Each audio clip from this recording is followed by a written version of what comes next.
I want to talk about where do we start? Yeah. Okay? Because you just threw a whole lot at us, and I want to make sure that everybody listening leaves with a better understanding of how their body is designed to heal itself and specific changes that we can make in order to activate that power inside of us. Yep. And so I want to talk a little bit about, you write so much about food, and we've already started talking about it. And in particular, I'm a huge fan of your book, The Blood Sugar Solution, which is where I think you're one of the first people to start talking about the vagus nerve and the power of the vagus nerve, which we talk about on this show constantly. Yeah. And the Ultra Mind Solution is a book. Oldies but goodies. Oh, yeah. Oldies but goodies. But listen, everybody, and I'm going to have you explain it.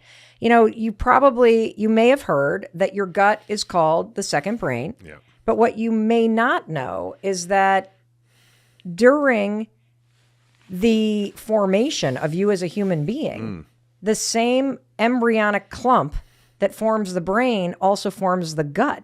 And they separate, but they stay connected via neurotransmitters. Yeah. So I think about it like almost like goop.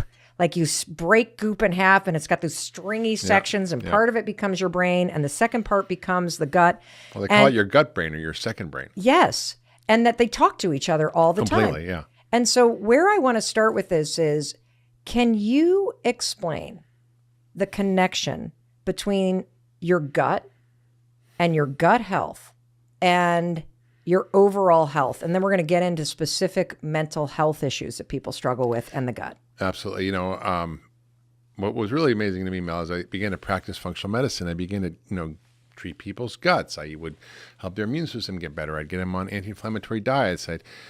And as a side effect, they would report to me that my ADD is better, my depression's gone, my panic attacks are gone, my mood is better, I'm sleeping better. All these things, I'm like, really? What's going on here? And I began to really inquire about this process of how everything below the neck is influencing everything above the neck. Yes. So the subtitle of the Ultramind Solution is how to fix your broken brain by fixing your body first. Right? And what's really amazing is the microbiome is this new frontier. In addition to the understanding of the gut brain and the gut nervous system and the brain nervous system and how they're connected, and that's a real thing. Yep. There's constant communication. There's more neurotransmitters in your gut than your brain. But what's now happening is the understanding of this sea of bacteria in there that are all speaking to you every minute. And I just had talked to a scientist who was researching a particular microbe in the gut. And it's a big word. It's called Akkermansia. Don't worry about it. It's just one of the bacteria that lives in there. I already forgot it. Okay. And what's amazing is as they were fermenting this, growing this bacteria to put in a probiotic, which is very powerful for many things, for regulating metabolism and mood and blood sugar and everything, they discovered that this vat of the byproducts of this bacteria was something called GABA. Now, GABA is a calming neurotransmitter. Oh. When people take Valium, that's what it's doing. It's activating the GABA receptors in the brain to calm you down and relax you. So when you think, if you have the right bacteria in your gut, you're producing compounds and neurotransmitters that are going to your brain and making you either relaxed and calm or depressed. There's a woman at Harvard, Uma Naidu, who's studying very actively the microbiome and depression as a way to treat mental illness, fix the gut. Wow. Okay, I want to have you define a few things for us. So you've used the word inflammation a lot. Yeah. What the hell does that mean? Well, everybody knows. Everybody does not know. You got a sore throat, that's inflammation. You cut your finger, it gets red and pussy, that's inflammation. Oh. Right? No, I've never thought about it that way. You sprain your knee, it swells up. That's that I know. That's inflammation. But when you functional medicine doctors throw around the word inflammation, inflammation here, I don't even know what you're talking about. So we know that inflammation on the outside, what it looks like. Yes. Right? That's what I was just referring to. Yes. But there's inflammation on the inside. Oh. And it's silent inflammation. If your brain's inflamed, it doesn't get red and swollen, but you get depressed and you have ADD and you have personality issues and you can't sleep and you're anxious, right? Oh. So we're now understanding that the inflammation, this hidden inflammation, is occurring inside of us, and it's leading to all the diseases of Western civilization: heart disease, cancer, diabetes, dementia. The aging process itself is called inflammaging, which is one of the hallmarks of aging I talk about in Young Forever in my book. And the beautiful thing is that we now know what is driving the inflammation on the inside. What's causing us to have inflammation on the inside? Our gut is a big player. Okay. 70% of our immune system's in our gut. And if we don't eat the right food, if our microbiome isn't the right bugs in there, they're nasty bugs. And we get leaky gut. And that means the body can't filter out the food and proteins from food and the bacteria in there, and you leak them across the intestinal lining, and guess what? Your immune system's right there, and it goes, holy shit, what is all this? And starts creating inflammation. So you get asthma, or you get arthritis, or you get depression, or you get diabetes, or you get dementia, because the gut bacteria and the whole system in there is broken down. Can I ask one more question? Yeah. Because I think this is really important for everybody to understand. Let's back up a minute and talk about how your gut is supposed to function. So when it's functioning in the correct way, because I only learned about leaky gut because we had a daughter that struggled with disordered eating. Yeah. And she was constantly talking about how she felt fat. And I thought, oh my God, we have not only this issue with restriction and her not eating, but we now have body dysmorphia. And we went to see a nutritionist that was a functional, holistic nutritionist. And she came back and said, through the disordered eating, your daughter has destroyed her gut. Yeah. There are no positive bacteria strains. Yeah. So the food hits her gut. Yeah. And without positive bacteria strains, the food doesn't break down. Yeah. And so she does feel bloated. And then like all of this acidic crap, because the food is not digesting properly because there's no positive bacteria, all this acidic crap leaks through the wall of the gut and then goes through the nervous system, and the anxiety spikes. So this was brand new to me. Yeah. So can you just explain to everybody, when your gut is in balance, how is it functioning properly? Because I think that'll give everybody the ability to then understand the impact of it not functioning properly. Well, I mean, you pretty much shouldn't know it's there. It should do its job, right? You shouldn't be bloated, distended. You shouldn't have heartburn. You shouldn't have gas. You should feel fine. You really? People go through life without all that? I mean, you can have a little gas, but it's not like, that's kind of a normal thing. But I think, if people are really noticing their gut function, something's wrong. Okay. And then you just look in the toilet. You should have a perfectly formed log. It just floats a little bit. And that's it. And you should feel the urge to go, and you should go, and it should take a couple minutes, and that's it. And that is not the case for most people in Western civilization. There was a guy named Dennis Burkitt who studied people in Africa, and he was looking at the hunter-gatherers who'd moved to the cities and the differences in the health outcomes in these two different populations between the hunter-gatherers and the city dwellers, who were the same genetically. And he found that the city dwellers had lots of heart disease and autoimmune disease and diabetes and all these Western diseases, whereas the hunter-gatherers had none. And what he noticed was that the hunter-gatherer stool weight, the size of their poop, was 2 pounds a day. The city dwellers was 4 ounces. What? Yeah, because of all the fiber and all the plant foods they were eating that fed the good bugs in their gut. Meaning the people that were hunter-gatherers had a better diet. Yeah, and I would also imagine, and we're going to get into this, that the stressors of living in the city and the stressors of that kind of life also impacted the body functioning. Totally. I mean, totally. And there's many pathways through which this works, but the gut or the microbiome is a huge factor. So we know now how to identify imbalances in there. We know how to test for it. We know how to treat it. Not most traditional doctors, but most functional medicine doctors, this is the focus of a lot of the way we help people, is by optimizing their gut function. So that's a big cause of inflammation. The other big cause, and this is also, it was mediated through the gut, which is our diet. Because when we eat, we're not just feeding us. We're feeding the 1,000 critters that live down there. There's probably 10 trillion cells in there that we're feeding. In your gut. In your gut. And many cells of your own body. There's probably 100 times as much DNA as your own body. And probably half the metabolites in your blood come from the bacteria, not from you. And they affect everything that's going on. And if they're the bad guys, you're going to feel bad. And if they're the good guys, you're going to feel good. And so when you eat sugar and starch and processed food and artificial sweeteners and thickeners and gums and additives, they just destroy the microbiome. Plus, pesticides and glyphosate and all this stuff just kills it. And so we really have a gut crisis in this country, but we also have the food crisis. And the food crisis is really what's driving it. And I think if people understand how powerful food is, they don't really have to listen to me. I mean, you can listen to this podcast, you can listen to a million other podcasts. Just for 10 days, change your diet and see what happens. Not for a year or 10 years, but 10 days. Anybody can do anything for 10 days. And when you do that, you literally take away all the potential inflammatory foods, all the foods that are causing you to have issues, which is typically gluten, dairy, sugar, processed So what foods. is the 10-day? Just give us simple rules that you want everybody listening to try. This is a dare. Let's go through a sample menu for a day. But it's basically protein and vegetables, nuts and seeds, and berries. And so hold on. You said that very fast. Protein, vegetables, nuts and seeds, and berries. And lots of good fats, olive oil, avocados. Okay. So it's basically breakfast could be, for example, a couple of eggs with sliced tomatoes and avocado with olive oil on top. Lunch could be a big salad with lots of different veggies and tomatoes. I could throw a can of wild salmon on there. Yep. Put in some pumpkin seeds, just lots of good plant food. Very colorful. And dinner might be, some a big piece of fish or chicken or a nice small piece of meat with 3/4 of your plate should be vegetables. So 3/4 of your plate. So the other night I had like a purple sweet potato. I had some roasted mushrooms. I had, I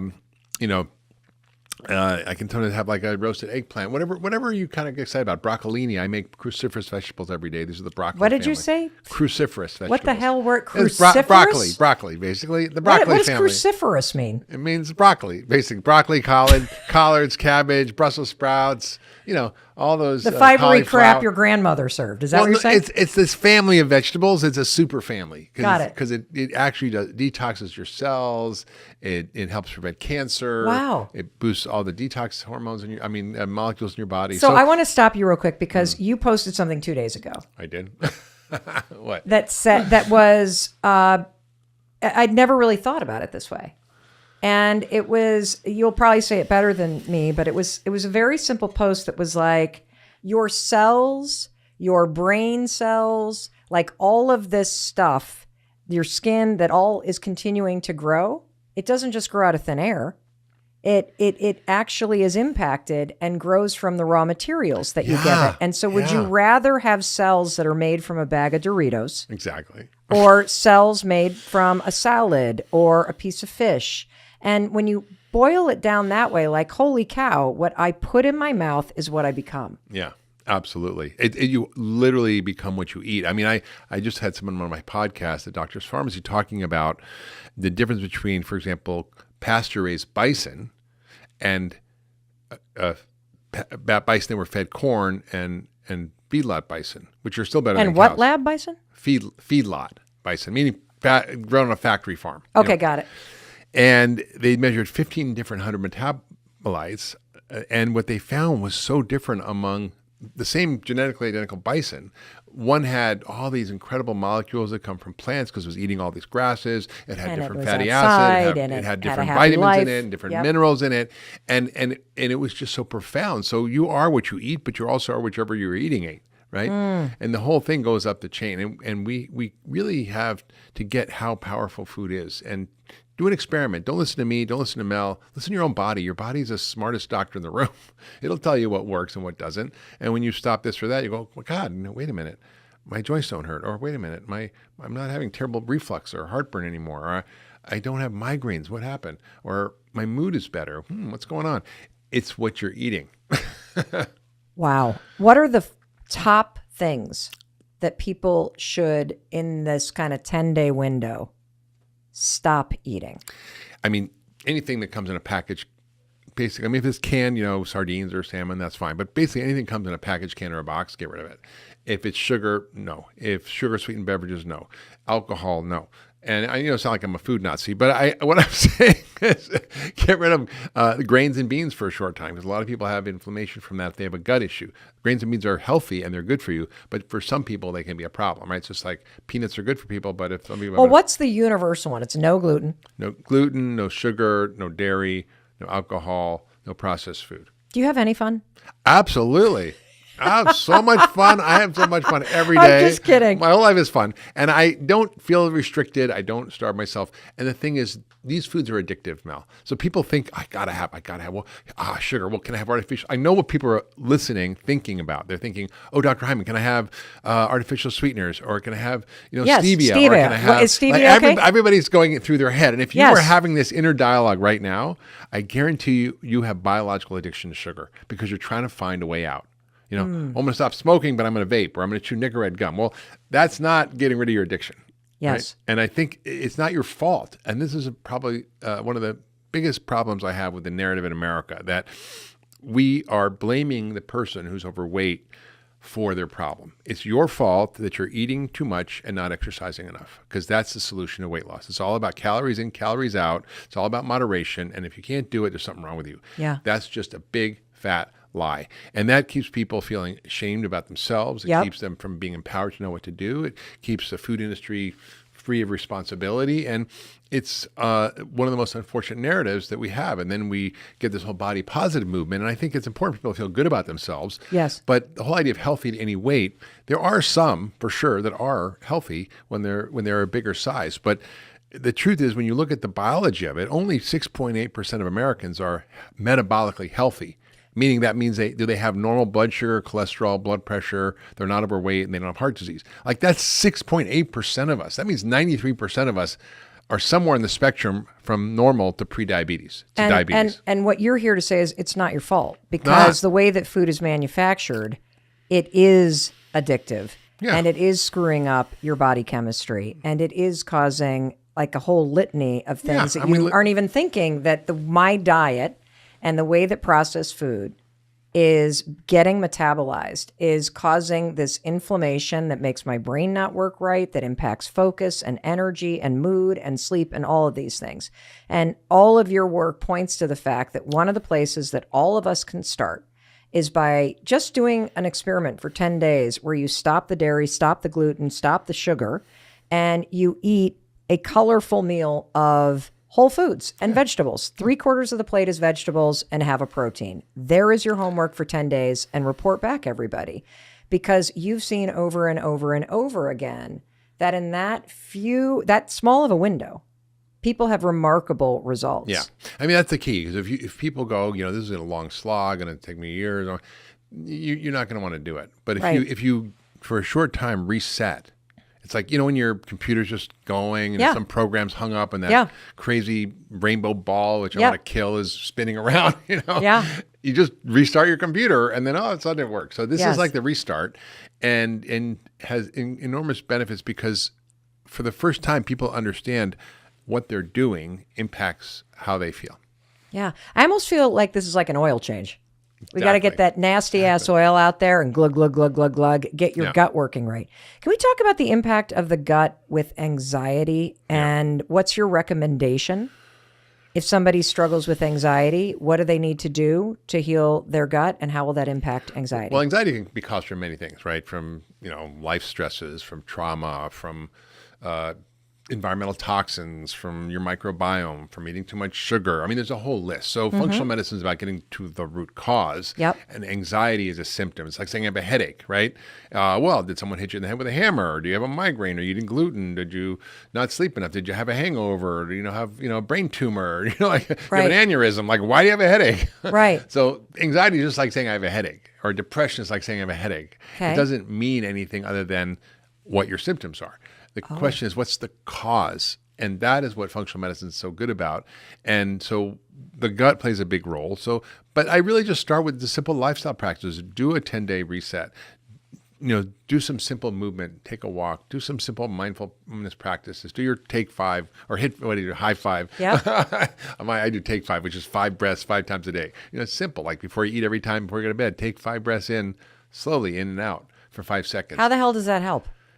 it resets your nervous system, because every time you breathe, you move your diaphragm, and your diaphragm is this place where the vagus nerve goes through. The vagus nerve is your relaxation nerve. Yeah. So how do you turn on the automatic parts of your nervous system that you don't usually think about, right? I'm going to make my heart beat at 62 beats a minute, or I'm going to make sure I have 14 breaths a minute, or your body just knows what to do. That's your nervous system. You just need to find the switch and flip it. Yeah, that's the beautiful thing. So you can actually use your breath to reset your nervous system and to calm everything down and lower adrenaline, lower cortisol, lower all the stress hormones, and reset your system. But it doesn't take a lot. I want to just come back to something you said in the very beginning. Over and over and over again, you're proving simple ways that your body is designed to heal itself. Yeah. So 5 breaths, deep breaths. Walk us through how you do the 5 breaths. Just go take a deep breath in to 5 through your nose and 5 out. Do that 5 times. It's not that hard. Yeah, but nobody I just does did it once and I feel already. I feel better too. And again, it's proof that if you do the right input, your body responds. Yeah, we're just looking out there for a solution. And I think it's like Dorothy in her ruby red slippers. She was running around Oz trying to find a way to get back to Kansas. And the truth is she had her ruby red slippers the whole time. And all she had to do was click her heels 3 times and get home. I think we all are like Dorothy. We have ruby red slippers. We just don't know we have them, and we don't know how to click them. And this is really what my work is about. It's what my book, Young Forever, is focused on. How do we activate our healing systems? Whether you're 25 or 75, you can activate these systems and feel better now and put yourself on the track for a longer, healthier life. Wow. Let's talk about ADHD. And what'd you say? ADHD. What? Okay. I even fell for that. That was good. Let's talk about ADHD. What were we talking about? Yeah, exactly. Let's talk about ADHD and the gut. How is healing your gut? Oh God! Helping with ADHD. I got to tell you a story. Tell me a story. It was one of the books that I wrote, The Ultramind Solution, that had this kid's story. And it was what really got me on this track of thinking about writing this book. It was a 12-year-old kid who had severe ADHD when he was younger. It was in kindergarten on Adderall, and kicked out of kindergarten. I mean, who gets kicked out of kindergarten? Wow. And just struggling at 12 years old. His mother was at her wit's end, and some behavior problems and just struggling. And the mother brought him in, and I did a full evaluation, because I don't just say, tell me about your ADHD. I said, tell me about your bowel movements. Tell me about what's happening with this and that and the other thing. And it turned out he had asthma, he had irritable bowel syndrome, he had headaches at night, he had muscle cramps, he had anal itching, which is a clue about something. Oh, okay. It's often a sign of yeast issues. Yeah. So he had all these problems. And he was on 7 different medications from multiple different doctors, on asthma medications, on gut medications, on ADD medications, on mood medication. I mean, it was a mess. And his mother brought his handwriting in to show me before, and we can post this on your show notes, before and I started treating him, and then 2 months later after. And all we did was clean up his diet. Kid was living on junk food, never ate a vegetable in his life, massively nutritionally deficient. He was deficient in magnesium, which caused muscle cramps. He was deficient in zinc because he didn't ever eat any pumpkin seeds or vegetables. He had and his immune system was dysregulated. He had also B vitamin deficiencies. He was having gut issues with bad bacteria. He had gluten sensitivity. He had yeast overgrowth. He had a little bit of lead in his system. Wow. All this stuff that was really easy to treat. All I did was basically take out the bad food, put in a whole foods diet, a little bit of an elimination that we talked about. I gave him basic multivitamins, some fish oil, magnesium, and vitamin D, some probiotics, kind of reset his gut. And the mother brings him back 2 months later, and she says, not only is his ADD gone, but all of his other symptoms are gone. His migraines, his irritable bowel, his asthma, his skin issues, his anal itching, it's all gone. Congestion, sinus issues, all gone. And his handwriting went from totally illegible, these kids with really bad penmanship, to perfectly legible, perfect penmanship. And I didn't send him to a handwriting school. All I did was fix his brain by fixing his body, by fixing his gut. I'm processing this. Yeah, it's a lot. No. I'm processing this because I have a visual to share with you listening to us. And then I want to tell a quick story because I'm starting to feel like ding, ding, ding, ding, ding, ding, ding, ding, ding, ding, ding, ding, ding with our own son. So the visual I want to give everybody, because it just hit me, is when somebody has an allergic reaction, like they get stung by a bee or they eat something that they're allergic to and their face turns bright red or, something swells on their body. That inflammation that you're seeing on the outside is the body reacting to something that it can't process. Or that it correct? doesn't like. Can you describe what an allergic reaction means medically? Because I then want to tie it to something that I'm now thinking about when it comes to the gut. So what does it mean when you have an allergic reaction? You have allergies. Yeah. I mean, there's really two main kind of allergies. Okay. One is a true allergy. So if you eat peanuts, right, your tongue swells up, your lungs shut down, you can't breathe, and you can die. Correct. You get anaphylaxis. That's a life-threatening emergency. A bee sting allergy, that's a certain type we call type 1 allergy, which is super fast, super quick, and you can die from it. EpiPen people. Yes, EpiPen people, right? Then there's the delayed sensitivity. It's not a true allergy, but it can create sort of low-grade long-term symptoms. Okay. So if you eat bread, you might have brain fog. Is that a true allergy? No. But is it sensitivity? Yes. Right? And I think people don't have, I know, for example, if I eat dairy that's from a regular feedlot cow, I will get congestion and snotty immediately, and I'll probably get pimples the next day. Yep. But if I have, for example, sheep or goat products that are from regenerative sheep that have A2 casein, which is non-inflammatory, then I don't, right? So it's really not so much about the type 1 we're so much worried about. It's all these other types of food reactions that are slow and delayed and create this low-grade inflammation that creates all these symptoms for people. Yes. So I wanted to bring that visual in for everybody because I think it's really helpful. When for me personally, I don't know if it's the dyslexia. I just don't know if it's because I'm a visual learner. I love to have something I can think about visually to help me process large amounts of information. And so when I think about my husband, for example, who's allergic to bees, he has an EpiPen. I wish he would carry it around a little bit more. But when he gets stung with a bee, it's not life-threatening, but it's scary. Yeah.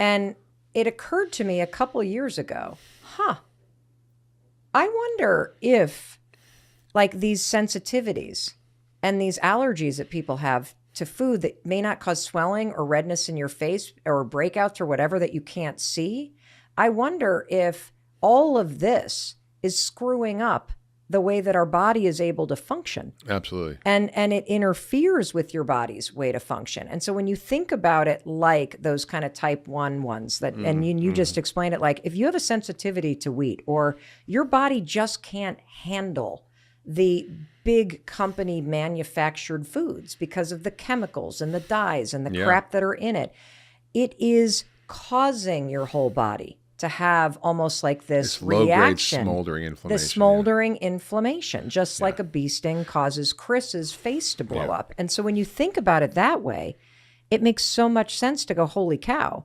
If you just simply were to switch your diet from all this processed crap, grab and go, and you were to put on your plate a little bit of protein and 3/4 vegetables, it would probably calm your body down and your thoughts down. And here's what I'm going, holy fuck, this is crazy. Because our son, exactly what you're talking about, Oakley in 4th grade was diagnosed with severe dyslexia. The kid could not read. He was so blah-bitty-blah-bitty-blah that he literally snowed everybody for about a year. And then they got to the point where you can't just raise your hand first and make something up, and that makes people think that you read it. And the math problems are getting harder, so you can't. So the gig was up. Cannot read. It looked, honest to God, like he was writing with his feet. His dysgraphia was so bad. Exactly. He could not sit still. So we pull him out of public school. We put him in the Carroll School outside of Boston. Fortunate enough to get him in there only about language-based learning. And they immediately medicate him for ADHD. He hated the meds. But it was the only way he could sit still in class. Fast forward to about 8th grade. He starts advocating for himself. I'm not eating meds. I'm not taking these meds. I'm not taking these meds. I'm not taking these meds. We're like, fine. But if we get a report from school that you are bouncing around the classroom and you can't sit still. We're going to have to find a different solution. This school happened to have a cafeteria where all the kids ate, and it had a whole food healthy options. There were no unhealthy options. There was the salad bar, there was the homemade soup, there was a protein. He gets into 9th grade. When I tell you this kid is a totally different person. Yeah. His handwriting is different. That's what made me think of this. Yeah. His ability to focus is different. He has not been on meds now for 3 years. Yeah. You would not know that this kid had severe dyslexia. No. He is just, I don't even know who he is. It's destroying it in school. He is present. Yeah. And he eats vegetables. Yeah. He has a totally different diet. Yeah. I'm sitting here going, holy shit. The kid used to eat mac and cheese. Oh, yeah. Chicken nuggets. That'll do it. Don't put a vegetable on my plate. That'll do it. Yeah, it's really true. And it's and I'm just processing this because I'm I think this is a major part of why he is transformed. And Mel, it's not just ADD. Everything that goes on in our brain above our neck is governed in the same way. We may not have such severe symptoms. We may not have asthma. We may not have severe ADD, but we may have fatigue or brain fog or just depression or anxiety. Well, let's talk about depression. Right? Boy, do I have an incredible gift for you today. You are getting world-class medical and research-backed simple tactics today to improve your health, to improve your energy, to improve your vitality. We are going to do some healing today from the inside out. Who the hell am I talking about? Dr. Mark Hyman.